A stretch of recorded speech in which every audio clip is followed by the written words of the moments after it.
আসসালামু আলাইকুম। নতুন আরেকটি রেসিপিতে সবাইকে ওয়েলকাম জানিয়ে আজকের ভিডিওটি শুরু করছি। আজকে আমি আপনাদের সাথে শেয়ার করছি টাকি মাছের ভর্তা রেসিপি। আশা করছি আপনাদের কাছে একটু হলেও ভালো লাগবে। যদি রেসিপিটি ভালো লাগে চ্যানেলটিকে সাবস্ক্রাইব করে আমার সাথেই থেকে যেতে পারেন।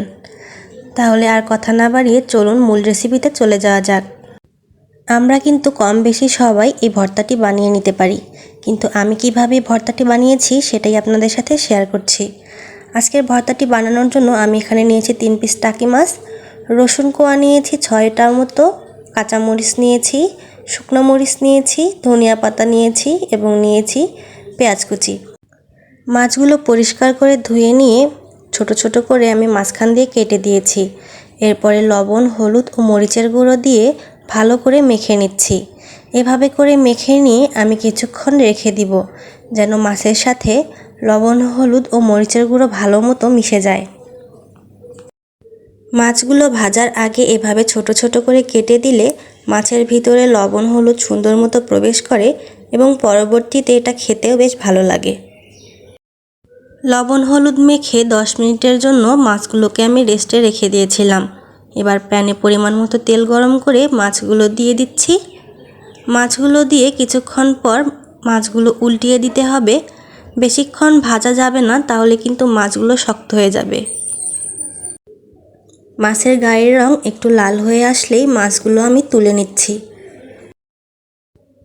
এবারে মাছ ভাজা তেলের মধ্যে দিয়ে দিলাম শুকনো মরিচ, রসুন ও কাঁচামরিচ দিয়ে এখন ভেজে নিচ্ছি। আপনারা চাইলে শুকনো মরিচ অথবা কাঁচামরিচ দিয়েও এই ভর্তাটা করে নিতে পারেন। আমি এখানে 2 ধরনের মরিচই ব্যবহার করেছি। এই তো আমার মাছ ভাজা এবং মরিচ রসুন ভাজা শেষ। এবারে আমি মাছ থেকে মাছের কাঁটাগুলো আলাদা করে নিব।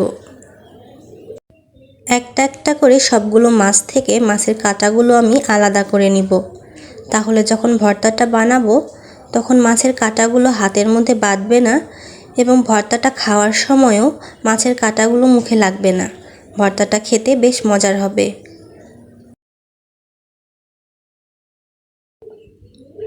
মাছ থেকে মাছের কাঁটাগুলো আলাদা করা হয়ে গেলে আমি এখানে দিয়ে দিচ্ছি পেঁয়াজ কুচিগুলো। পেঁয়াজ কুচি দিয়ে আমি একটু ভেজে নিব। বেশি সময় নিয়ে ভাজবো না, পেঁয়াজগুলো একটু নরম হয়ে আসা পর্যন্ত একটু ভেজে নিতে হবে। এখানে কিন্তু আমি আলাদা করে আর তেল ব্যবহার করিনি। প্যানের মধ্যে যে তেল ছিল সেই তেল দিয়ে পেঁয়াজগুলো ভেজে নিলাম। পেঁয়াজগুলো একটু নরম হয়ে আসলে এবারে বেঁচে রাখা মাছগুলো পেঁয়াজের মধ্যে দিয়ে দিচ্ছি।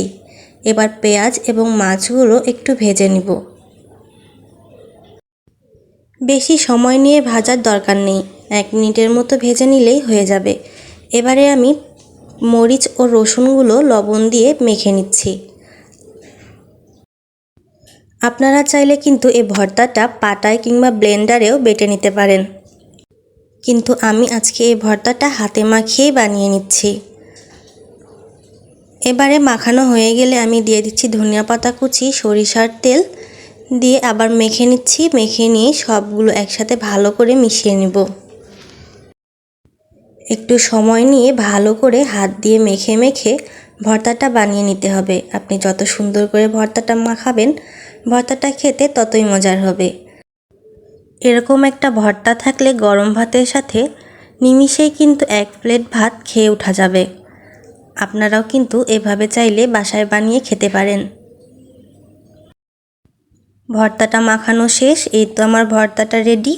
এবার আমি আমার পছন্দ মতো শেপ দিয়ে ভর্তাগুলো বানিয়ে নিয়েছি। দেখা হবে নতুন আরেকটি রেসিপিতে। আল্লাহ হাফেজ।